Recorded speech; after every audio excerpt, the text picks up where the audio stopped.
السلام علیکم ورحمۃ اللہ وبرکاتہ۔ الحمدللہ والصلاة والسلام علی رسول اللہ وعلی آلہ وصحبہ اجمعین، اما بعد۔ میرے بھائیوں اور بہنیں، ہم سب دیکھ رہے تھے آخری سفر جنازہ ٹریننگ پروگرام۔ آج کے اس ایپیسوڈ میں ہم ایک بہت ہی نازک مرحلے کے تعلق سے قرآن اور حدیث کی رہنمائی دیکھنے والے ہیں۔ اگر آپ میں سے، ہم سب میں سے کسی کے ساتھ ایسا ہو کہ کسی شخص کا ہمارے سامنے انتقال ہو رہا ہے، تو اس وقت پر ہمیں کیا کرنا چاہیے اور کیا بالکل نہیں کرنا چاہیے، تو وہ چیزیں ہم دیکھیں گے۔ اور یقیناً یہ ایک بہت ہی نازک اور اہم وقت ہوتا ہے۔ اللہ کے رسول صلی اللہ علیہ وسلم نے فرمایا انما الاعمال بالخواتیم، اعمال کا دار و مدار خاتمے پر ہے۔ مطلب کہ ایک انسان ہو سکتا ہے نیک انسان رہا ہوگا، لیکن مرنے کے ٹائم پر اگر غلط باتیں بول رہا ہے، کر رہا ہے، مرنے سے پہلے اگر گناہوں کی زندگی لے لیا، تو یہ نہیں دکھائے گا کہ اس نے نیک کام کیا تھا پہلے زندگی میں، یہ دکھائے گا خاتمہ کس چیز پہ ہوا۔ اور ہو سکتا ہے کہ کوئی شخص ہوگا جس نے زندگی بھر گناہوں کی زندگی گزاری ہوگی اور مرنے سے پہلے اس نے توبہ کی اور نیک اعمال کیا اور اس کا خاتمہ نیک کام پر ہوا، تو یہ دکھائے گا کہ خاتمہ کس چیز پر ہوا۔ اور یہ نازک وقت میں اگر ہمیں کچھ کرنے کا موقع مل رہا ہے تو ہمیں اس وقت پر کیا یقیناً کرنا چاہیے، وہ سب ہم سب کو پتہ ہونا چاہیے۔ تو سٹارٹ کرتے ہیں۔ سب سے پہلی چیز ہم سب کو یہ کرنا چاہیے کہ ہمیں مرنے والے کو تلقین کرنا چاہیے، تلقین کرنا چاہیے۔ ہمیں حدیث ملتی ہے صحیح مسلم میں، پیارے نبی محمد صلی اللہ علیہ وسلم نے فرمایا لقنوا موتاکم لا الہ الا اللہ، اپنے مرنے والوں کو تلقین کرو لا الہ الا اللہ۔ یقیناً یہ تلقین پیار سے، عزت سے، محبت سے، نرمی سے، اچھے طریقے سے ہونا چاہیے۔ ہمیں تلقین کرنا چاہیے کہ کہیے لا الہ الا اللہ، لا الہ الا اللہ۔ تو لا الہ الا اللہ کی تلقین کرنا چاہیے مرنے والے کو، یہ بہت اہم بات ہے۔ نمبر 1، لوگ اس بارے میں بالکل اپوزٹ بات کہتے ہیں۔ لوگ کہتے ہیں نہیں، تلقین نہیں کرنا چاہیے۔ کیوں؟ وہ کہتے ہیں کہ دیکھو ایسے ٹائم پر ڈسٹرب مت کرو۔ کئی بار ایسا ہوتا ہے کہ کوئی تلقین کرنے والا آنا چاہتا ہے، تلقین کرنا چاہتا ہے، اور وہ کہتے ہیں نہیں ایسے ٹائم پر بیمار ہے، طبیعت اچھی نہیں ہے۔ ظاہر سی بات ہے طبیعت اچھی نہیں ہے، کوئی شخص جب بیمار ہے تو اس کی طبیعت ظاہر سی بات ہے نہیں اچھی ہے، تو بولتے ہیں ایسے ٹائم پہ ڈسٹرب مت کرو۔ یہ ڈسٹربنس نہیں ہے، یہ ڈسٹربنس نہیں ہے، یہ ایک اتنی پیاری اور اتنی اہم چیز ہے کہ سنن ابو داؤد میں صحیح سند سے حدیث ملتی ہے۔ اللہ کے رسول صلی اللہ علیہ وسلم نے فرمایا من کان آخر کلامہ لا الہ الا اللہ دخل الجنہ، جو شخص کے آخری کلام لا الہ الا اللہ ہو وہ جنت میں جائے گا۔ اور ابن حبان کی ایک صحیح سند سے حدیث ملتی ہے یوم من الدہر، زمانے میں کبھی تو جائے گا۔ وَإِن كَانَ أَصَابَهُ قَبْلَ ذَلِكَ مَا أَصَابَهُ، چاہے ہی اس سے پہلے اس کے ساتھ وہ ہو جائے جو ہونا ہے، لیکن کبھی تو جائے گا، دخل الجنہ، جنت میں جائے گا۔ کتنی پیاری فضیلت ہے۔ اور لوگ اس میں کہتے ہیں کہ تلقین کریں گے اور سامنے والے نے اگر کہہ دیا نہیں کہتا تو غلط ہو جائے گا، اسی وجہ سے تلقین مت کرو۔ کتنی عجیب بات ہے نا کہ حدیث کے بالکل اپوزٹ بات، کانٹروڈکٹری بات، مطلب اللہ کے رسول صلی اللہ علیہ وسلم کے الفاظ ہیں لقنوا موتاکم، اور لوگ کہتے ہیں نہیں کرو تلقین۔ بالکل اپوزٹ بات لوگ کہتے ہیں، اور کیسے کہتے ہیں، کیسے کانٹروڈکٹ کرتے ہیں نبی صلی اللہ علیہ وسلم کے الفاظ کو۔ تو ہم دیکھتے ہیں کہ سب سے پہلی بات ہمیں یہ کرنا چاہیے، اور الفاظ آخر کلامہ کا کیا مطلب ہے وہ بھی غور کرتے ہیں۔ آخری کلام کا مطلب یہ ہے کہ اگر مان لیجئے مثال کے طور پر ہمارے بھائی نے لا الہ الا اللہ کہا، ان کا سپوز کریے، اور ہمارے بھائی داؤد بھائی الحمدللہ اس موضوع کو تاکہ پریکٹیکل طور پر آپ کے سامنے ڈیمانسٹریٹ کر سکیں تو انہوں نے والنٹیئر کیا ہے۔ تو ہم دیکھتے ہیں کہ انہوں نے ابھی کہا لا الہ الا اللہ، اب مان لیجئے 2 گھنٹے تک اس کے بعد وہ خاموش ہے، تو بار بار کہنا ہے لا الہ الا اللہ، ایسا اس حدیث میں نہیں آیا ہے۔ آخر کلامہ، آخری کلام لا الہ الا اللہ ہو۔ تو ہم دیکھتے ہیں کہ ان کا آخری کلام کیا ہے، ابھی تک دیکھیے لا الہ الا اللہ ہے، پھر یہ کہتے ہیں تھوڑا پانی دیجئے، اب کچھ اور باتیں کی تو لا الہ الا اللہ پھر سے پڑھ لیجئے۔ تو ہم دیکھتے ہیں کہ اگر کنٹینیوس پڑھ رہے ہیں اچھی بات ہے، الحمدللہ بہت پیاری بات ہے، لیکن اگر پڑھ لیے پھر خاموش ہے تو بھی کوئی مسئلہ نہیں ہے۔ علماء نے اس مسئلے کو سمجھایا ہے، میں نے آپ کے سامنے بات کو رکھ دی، پہلا پوائنٹ۔ دوسرا پوائنٹ یہ ہے کہ جو شخص کا انتقال ہو رہا ہے وہ جا رہا ہے اب اپنے رب کے پاس، اللہ کے پاس جا رہا ہے۔ وہاں پیسہ تو ساتھ میں نہیں آنے والا ہے، وہاں رشتہ دار ساتھ میں نہیں آنے والے ہیں، گھر پراپرٹی وغیرہ سب کچھ چھوڑ کے جا رہے ہیں۔ کیا ساتھ میں لے آ رہے ہیں؟ اپنے ایمان کو لے آ رہے ہیں، اپنے عمل کو لے آ رہے ہیں۔ تو ایسے وقت پر سب سے پیاری اور سب سے اہم چیز کیا کر سکتے ہیں؟ توبہ۔ اور آپ سب کو میں ابھارتا ہوں، ہمیں یہ نیگیٹو نہیں سوچنا چاہیے کہ یہ آدمی ایسے گنہگار آدمی ہے، ایسا برا آدمی ہے، یہ کیا توبہ کرے گا، یہ نہیں سوچنا چاہیے۔ اللہ کے رسول صلی اللہ علیہ وسلم سے ہم نے یہی سیکھا۔ نبی صلی اللہ علیہ وسلم نے اپنے چچا ابو طالب کو تلقین کی۔ نبی صلی اللہ علیہ وسلم ایک یہودی بچے کے پاس تک گئے تھے، اس کے موت کا وقت تھا، اور اس سے کہا اسلم، اسلام لے آؤ، اور وہ بچہ دیکھنے لگا اپنے والد کی طرف، تو اس کے والد نے کہا کہ جو ابو القاسم کہہ رہے ہیں وہ کر لو، تو وہ بچے نے اسلام قبول کیا۔ اور اللہ کے رسول صلی اللہ علیہ وسلم نے فرمایا الحمدللہ الذی انقذہ بی من النار، اللہ کی تعریف جس نے اس بچے کو میرے ذریعے جہنم کی آنکھ سے بچایا۔ یہ حدیث صحیح بخاری میں ہے۔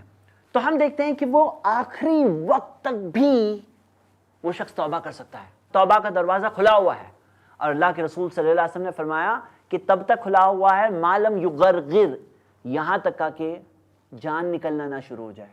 جب ایک شخص کی جان نکل رہی ہے تب توبہ نہیں قبول ہوگی، تو اس وقت سے پہلے تک بھی ہم لوگ کوشش کر سکتے ہیں۔ تیسری بات جو میں نے پچھلی ایپیسوڈ میں بھی کہا تھا کہ اللہ کے رسول صلی اللہ علیہ وسلم نے فرمایا اذا حضرتم المریض او المیت فقولوا خیرا، جب تم کسی مریض کے پاس موجود ہو، کسی میت کے پاس موجود ہو، تو صرف اچھی باتیں کرو۔ فإن الملائکۃ یؤمنون علی ما تقولون، کیونکہ فرشتے جو کہتے ہیں لوگ اس پر آمین کہتے ہیں۔ اس جگہ پر آپ جہاں ہے، ایسے تو بری باتیں کہیں بھی نہیں کہنا چاہیے، لیکن جب مریض کے پاس موجود ہے، میت کے پاس موجود ہے، تو وہاں پہ فرشتے آمین کہتے ہیں۔ کئی بار ایسا ہوتا ہے نا کہ جب کسی کا انتقال ہونے لگے تو گھر کے وہ لوگ جو ان پہ ڈیپینڈ تھے، اب سوچئے جیسے مثال کے طور پہ کسی کی بیوی ہے، بچے ہیں، وہ دیکھ رہے ہیں کہ ہمارے گھر کا جو کمانے والا شخص ہے وہ جا رہا ہے، تو پھر کیا ہوتا ہے؟ رونا شروع کر دیتے ہیں، چلانا شروع کرتے ہیں کہ ہم تو برباد ہو گئے۔ اب فرشتے کیا کہہ رہے ہیں؟ آمین۔ تو ہمیں ایسی باتیں بالکل نہیں کہنا چاہیے۔ یہ ہو گئی ہماری تیسری بات۔ چوتھی بات، ہمیں انہیں اللہ تعالیٰ کے فیصلے سے راضی رہیں اس چیز کی طرف دھکا مارنا چاہیے۔ صحیح مسلم کی حدیث ہے، پیارے نبی محمد صلی اللہ علیہ وسلم نے فرمایا عجبا لامر المومن، مومن کا معاملہ کتنا عجیب ہے، ان امرہ کلہ خیر، اس کے لیے ہر حال میں خیر ہے، ہر حال میں خیر ہے۔ ولیس ذاک لاحد الا للمؤمن، وہ کسی کے ساتھ نہیں ہے، صرف مومن کے ساتھ ہے۔ ان اصابتہ سراء، اگر خوشی آئے، شکر فکان خیر لہ، وہ شکر کرتا ہے، وہ اس کے لیے اچھا ہوتا ہے۔ وَإِنْ أَصَابَتْهُ ضَرَّاء، اگر پریشانی آئے، صبر فکان خیر لہ، وہ صبر کرتا ہے، وہ بھی اس کے لیے اچھا ہوتا ہے۔ تو اللہ کے فیصلے سے خوش رہیں۔ اور ایک حدیث پچھلی ایپیسوڈ میں بھی آئی ہے، اتنی اہم بات ہے اسی وجہ سے میں پھر سے دہرا رہا ہوں۔ نبی صلی اللہ علیہ وسلم نے فرمایا لا يموتن احدکم، تم میں سے کوئی بھی ہرگز نہ مرے الا ویحسن باللہ الظن، سوائے یہ کہ اللہ کے بارے میں اچھا گمان قائم کیا ہوا ہے۔ اس حال میں جائیں، جب دنیا سے جائیں تو اللہ کے بارے میں اچھے خیالات کے ساتھ جائیں، اچھے گمان کے ساتھ جائیں، اور ہم سب جیسے کہ ذریعہ بن سکتے ہیں۔ اگر آس پاس والے بری باتیں کہہ رہے ہیں تو ان کے اوپر ایک برا اثر آ سکتا ہے، کیونکہ انسان کمزور ہوتا ہے، انسان پر ماحول کا اثر آتا ہے۔ ہمیں اچھا ماحول بننا چاہیے، برا ماحول بالکل نہیں بننا چاہیے۔ اگلی اس وقت پر کیا چیز اہم ہے؟ ایک اور اہم بات یہ ہے کہ جن کا انتقال ہو رہا ہے ان کے کچھ قرض باقی ہیں، کیا ان کی کچھ حق ہے جو ادا کرنے باقی ہے؟ آپ کو پتا ہے اللہ کے رسول صلی اللہ علیہ وسلم نے فرمایا، سنن ابن ماجہ میں صحیح سند سے حدیث ہے، نفس المومن معلقۃ بدینہ حتی یقضی عنہ، مومن کا نفس لٹکا ہوا رہتا ہے اس کے قرضے کی وجہ سے، یہاں تک کہ وہ قرضہ ادا نہ ہو جائے۔ تو اگر مان لیجئے مثال کے طور پہ ہمارے ساتھ یہ بھائی ہے، اب آپ کے کچھ قرض ہوں گے جو آپ نے لوگوں سے لیا ہوگا، کچھ رائٹس ہوں گے، کچھ چیزیں ہوگی جو آپ نے لیا ہے لوگوں سے، اب وہ حق کون ادا کرے گا؟ آپ تو دنیا سے جا رہے ہو، تو کون ادا کرے گا؟ تو مرنے والے کے لیے بھی ضروری ہوتا ہے کہ وہ اس کی وصیت کر لے۔ سنن ابو داؤد میں حدیث ہے کتاب الوصیہ میں، اللہ کے رسول محمد صلی اللہ علیہ وسلم نے فرمایا ما حق امرئ مسلم لہ مال یرید ان یوصی فیہ، کوئی بھی مسلم شخص جس کے پاس کوئی مال ہے جس میں اسے کوئی وصیت کرنی ہے، اس کے لیے صحیح نہیں یبیت لیلۃ او لیلتین، کہ وہ ایک رات گزارے یا دو رات گزارے، ولیست وصیتہ مکتوبۃ عندہ، اور اس کی وصیت اس کے پاس لکھی ہوئی نہ ہو، مطلب ریٹن میں ہونا چاہیے آپ کے پاس کہ میری یہ وصیت ہے، اگر مجھے کچھ ہو جائے تو میرے 1 2 3 4 یہ 4 قرض دار ہیں، ان کے قرضے ادا کرنے ہیں، کیونکہ اگر ادا نہیں کریں گے تو معاملہ کیا ہے؟ نفس المومنی معلقۃ، اس مومن کی روح معلق ہو کے ہینگنگ ہوگی حالت برزخ میں۔ تو ہم دیکھتے ہیں کہ یہ چیز زندگی میں نہیں بتائے تو ابھی بتا دینا چاہیے کہ بھئی بچوں کو بتا دو، وارثوں کو بتا دو۔ ہوتا کیا ہے، وارث انتقال کے بعد پراپرٹی آپس میں تقسیم کر دیتے ہیں، یہ نہیں سوچتے ہیں کہ کس کا قرضہ باقی ہے، کس کا کیا حق باقی ہے، کس کا کیا رائٹ باقی ہے، وہ پہلے ادا کریں۔ وہ ادا کرنا لازم ہے۔ وارثوں کو دیکھا جاتا ہے کہ جب کسی کا انتقال ہو تو اس کی پراپرٹی آپس میں تقسیم کر دیتے ہیں، یہ نہیں سوچتے ہیں کہ وراثت تقسیم کرنے سے پہلے کا سٹیج ہے کہ کسی کا قرضہ باقی ہے، کچھ اللہ کے قرضے ہوتے ہیں، کوئی نظر ہے، کوئی منت ہے مانگی ہے آپ نے، اب بتا دو، آپ مرنے والا بتا دے کہ دیکھو میں نے یہ منت کی تھی، اب وہ منت کون پورا کرے گا؟ وہ اللہ کا قرض ہے، وہ منت کون پورا کرے گا؟ وہ وارث پورا کریں گے۔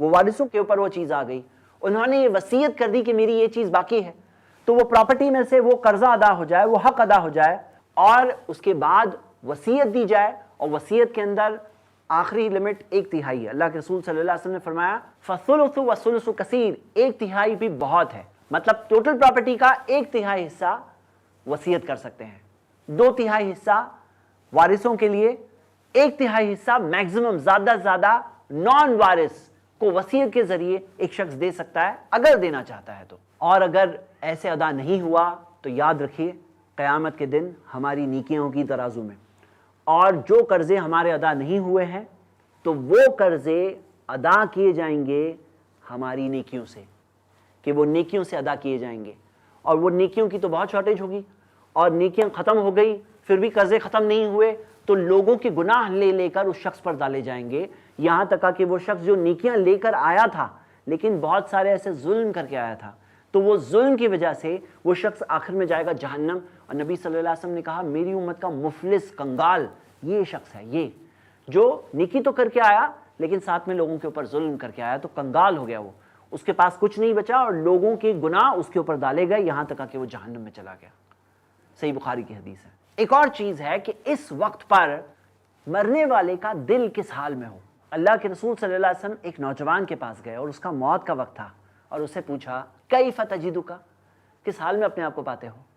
اور اس نے کہا یا رسول اللہ، اے اللہ کے رسول صلی اللہ علیہ وسلم، انی ارجو اللہ، مجھے اللہ سے ملنے کی بہت امید ہے، وانی اخاف ذنوبی، لیکن مجھے اپنے گناہوں سے بہت ڈر لگ رہا ہے۔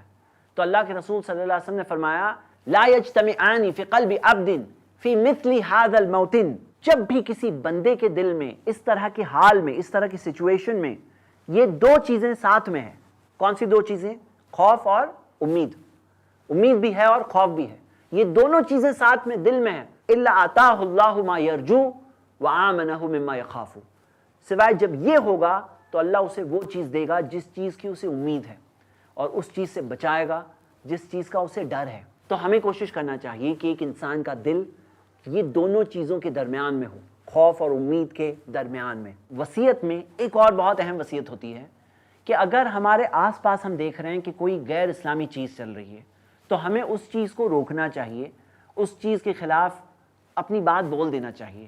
ایک بہت بڑی مثال ہے مشہور تابعی سعید ابن مسیب کی، ان کے انتقال کا وقت تھا، اور اس وقت پر جیسے کہ غشی ان پر طاری ہوئی، نیند آ گئی، سو گئے، بے ہوش ہو گئے، اور جب ہوش آیا تو انہوں نے دیکھا کہ ان کے پلنگ کو کسی نے اٹھا کر کے قبلہ رخ کر دیا ہے۔ تو انہوں نے کہا کس نے کیا؟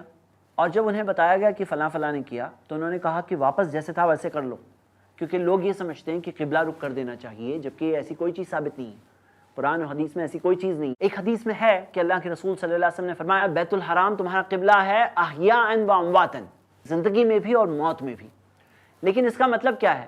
علماء بتاتے ہیں اس حدیث کی کامنٹری میں کہ زندگی میں تمہارا قبلہ ہے مطلب کہ نماز میں، اس کا مطلب یہ تھوڑی ہے کہ زندگی میں پوری زندگی ہمیں قبلہ رخ ہو کے ہی زندگی گزارنی ہے، اور موت میں اس کا مطلب ہے قبر کے اندر۔ تو ہم دیکھتے ہیں کہ ایسے وقت پر جو لوگ یہ کہتے ہیں نا کہ قبلہ رخ کر دو، تو قرآن و حدیث میں اس کا کوئی عمل ہمیں اللہ کے رسول صلی اللہ علیہ وسلم سے نہیں ملتا۔ اسی طرح ایسے کئی سارے عمل ہیں جو لوگ کرتے ہیں۔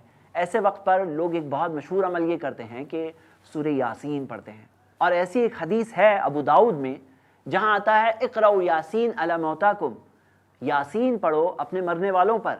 لیکن اس حدیث کی تحقیق میں محدثین نے بتایا، جو اس فن کے ماہرین ہیں وہ بتاتے ہیں کہ یہ حدیث صحیح سند سے نہیں ملتی۔ میرے بھائیوں اور بہنیں، ہم اس بات پر غور کریں اور اس بات کو ایک بار اچھی طرح سے سمجھ لیں کہ ہمارا دین جو ہے یہ پروف والا دین ہے، یہ محفوظ دین ہے، اس میں اللہ کا کلام قرآن تو محفوظ ہے ہی، اللہ کے رسول محمد صلی اللہ علیہ وسلم کی جو حدیثیں ہیں وہ بھی محفوظ ہے، یہاں تک کہ وہ حدیث کی جو سند ہے، سند اس کی جو چین ہے کہ یہ حدیث کس نے بیان کیا، وہ چین کے اندر جو راوی ہے، نریٹرز ہے، وہ راویوں کی زندگیاں بھی محفوظ ہے، اور وہ بھی سند کے ساتھ، وہ ہے کتاب الرجال میں، یہ ہے کتاب حدیثوں کی کتاب، اور وہ ہے اللہ کی کتاب قرآن۔ تو ہم دیکھتے ہیں کہ محدثین جو اس فن کے ایکسپرٹ ہے وہ یہ مور دین 6,40,000 نریٹرز، راویوں کی زندگیاں دیکھ کر پروف کی بنیاد پر یہ بات کو جج کر سکتے ہیں، اور ایسے 5 بیسک متفقہ طور پر یونانیمسلی اگریڈ قاعدے ہیں کہ ایک حدیث صحیح کیسے بنتی ہے، اور وہ بتاتے ہیں کہ یہ حدیث کو چیک کر کے ہمیں پتا چلا کہ یہ حدیث کی سند کنفرمڈ ہے، شور ہے، معتبر لوگوں نے بیان کیا، فلاں حدیث ہے، اسے جھوٹے، کذاب، لائرز ایسے لوگوں نے بیان کیا لیکن پکڑے گئے، یہ اللہ کی تعریف ہے، اور یہ فلاں حدیث ہے، یہ ضعیف ہے، ضعیف ہے یعنی اس میں شک ہے، یعنی کہ یہ کنفرم نہیں ہو رہی ہے، اور شک والی بات کو کیا کریں؟ تو اللہ کے رسول محمد صلی اللہ علیہ وسلم نے فرمایا، سنن ترمذی میں صحیح سند سے حدیث ہے، دع ما یریبک الا ما لا یریبک، اس چیز کو چھوڑ دو جس میں شک ہے، اس چیز کے لیے جس میں شک نہیں ہے۔ اور اللہ تعالیٰ نے قرآن میں فرمایا سورہ نساء میں سورہ 4 آیت نمبر 36، الا تقف ما لیس لک بہ علم، اس چیز کے پیچھے مت چلو جس چیز کا تمہیں علم نہیں، جو کنفرم نہیں ہے، مت چلو اس کے پیچھے۔ تو ہم دیکھتے ہیں کہ ہمیں ایسے ہی عمل کرنا چاہیے جو قرآن اور صحیح حدیث سے ثابت ہے۔ میرے بھائیوں میری بہنیں، ہم ایک محفوظ دین میں ہے اور کنفرم چیزوں پہ چلنے ہمیں سکھایا گیا۔ شعبان کا آخری دن ہو، ہمیں ایسا لگ رہا ہے کہ چاند ہے آسمان میں کہیں لیکن دکھا نہیں، بھلے ہی کتنا بھی لگ رہا ہے، جب تک کنفرم نہیں ہو گیا تب تک ہم رمضان نہیں شروع کر سکتے۔ یقین، پروف، ایک شخص نماز پڑھ رہا ہے، اسے لگا کہ اس کا گیس پاس ہو گیا، لیکن وہ تب تک نماز نہیں چھوڑ سکتا جب تک اسے اسمیل نہ آ جائے یا آواز نہ آ جائے۔ میرے بھائیوں میری بہنیں، ہم ایک پروف والے دین میں چلتے ہیں جہاں پر کوئی چیز جب ثابت شدہ ہو تب وہ قبول کی جاتی ہے۔ ایسے اگر دیکھیں تو آپ کو ایسی حدیثیں بھی ملے گی، مثال کے طور پر ایک حدیث ہے سفید کبوتر پالنے والے کو جنت ملے گی، ہے حدیث، صحیح نہیں ہے۔ ایک اور حدیث ہے کہ خوبصورت چہرے کو دیکھنے سے آنکھوں کی روشنی بڑھتی ہے۔ میں آپ کو یہ بات اس لیے سمجھا رہا ہوں کیونکہ اس کورس کے اندر ہم دیکھیں گے کہ بعض اوقات میں آپ کو کہوں گا کہ یہ حدیث سنداً ضعیف ہے، اس حدیث کے بارے میں محدثین بتاتے ہیں کہ یہ صحیح سند سے بالکل نہیں ملتی۔ تو ہم سب کو اس تعلق سے یہ نہیں دیکھنا ہے کہ معاشرے میں کتنے لوگ کر رہے ہیں، ہمیں یہ دیکھنا ہے کہ پیارے نبی محمد صلی اللہ علیہ وسلم سے یہ بات ثابت ہے یا نہیں ثابت ہے۔ ایک اگلی چیز جو بالکل نہیں کرنا چاہیے ایسے وقت پر، وہ یہ کہ کوئی شخص جو بیمار ہے، تکلیف میں ہے، وہ یہ نہ کہے کہ میں مر جاؤں تو اچھا، یا موت کی تمنا، اے اللہ مجھے موت دے دے، یہ بالکل جائز نہیں ہے۔ اللہ کے رسول محمد صلی اللہ علیہ وسلم نے فرمایا، لا یتمنین احدکم الموت من در اصابہ، تم میں سے ہر کوئی ہرگز تمنا نہ کرے موت کی اس تکلیف کی وجہ سے جو اس پر ہے۔ وَإِن كَانَ لَابُدَّ فَاعِلًا، اگر کرنا ہی ہے تو وہ زیادہ سے زیادہ یہ دعا کرے، اللہم احیینی ما کانت الحیات خیر لی، اے اللہ مجھے زندگی دے تب تک جب تک زندگی اچھی ہے، وتوفنی اذا کانت الوفاۃ خیر لی، اور مجھے موت دے دے جب میرے لیے موت بہتر ہو۔ زیادہ سے زیادہ یہ دعا کر سکتے ہیں۔ کیوں؟ ہم دیکھتے ہیں اللہ کے رسول صلی اللہ علیہ وسلم نے فرمایا کہ اگر کوئی شخص نیک ہے اور اگر اللہ اسے اور زندگی دیتا ہے تو اور نیکی کر سکتا ہے، اور اگر گنہگار ہے اور اللہ اسے اور زندگی دیتا ہے تو گناہوں سے توبہ کر سکتا ہے۔ یہ حدیث مستدرک حاکم میں ہے صحیح سند سے۔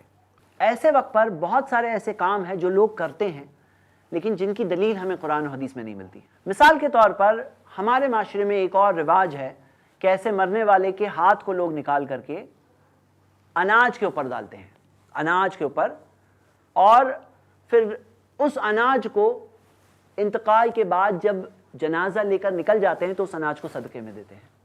پھر کچھ لوگ قرآن کو لے کر سرانے میں رکھتے ہیں، سر کے پاس رکھتے ہیں، پھر اس قرآن کے وزن برابر صدقہ کرتے ہیں۔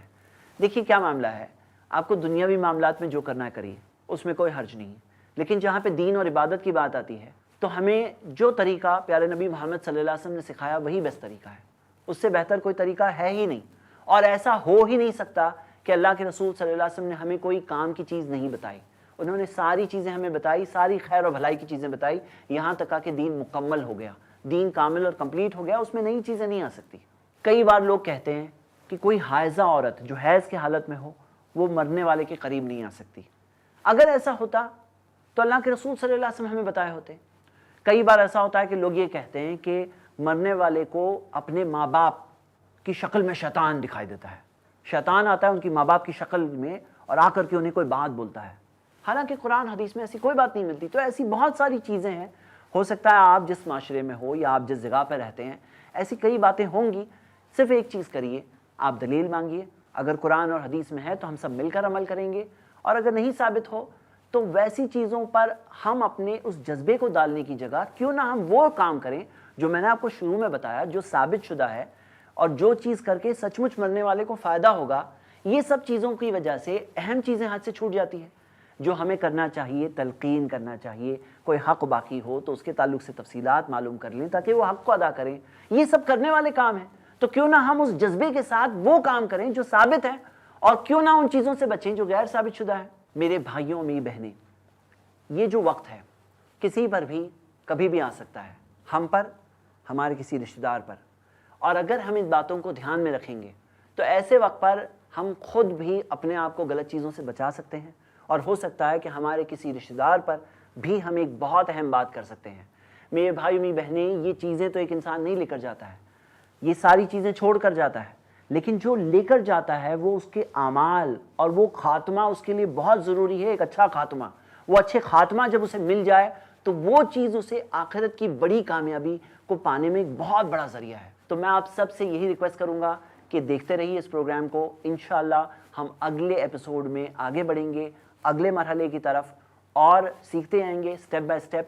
ہم نے 2 مرحلے آلریڈی پار کیا ہے، ہم تیسرے مرحلے کی طرف ہم اگلے ایپیسوڈ میں انشاءاللہ چلیں گے۔ اللہ سے دعا ہے اللہ ہم سب کو اللہ کے دین کا علم حاصل کر کے اس پر عمل کرنا اور صحیح اور غلط کے فرق کو پہچاننے کے اللہ ہمیں توفیق دے۔ آمین وآخر دعوانا ان الحمدللہ رب العالمین۔ الحمدللہ، اس سیریز کو چاند نور اینڈ فیملی نے اپنی والدہ نور جہاں بیگم کے صدقہ جاریہ کے لیے اسپانسر کیا ہے۔ آپ بھی ایسے ویڈیو یا سیریز کو اسپانسر کرنے کے لیے کال کریں 9588888826 پر۔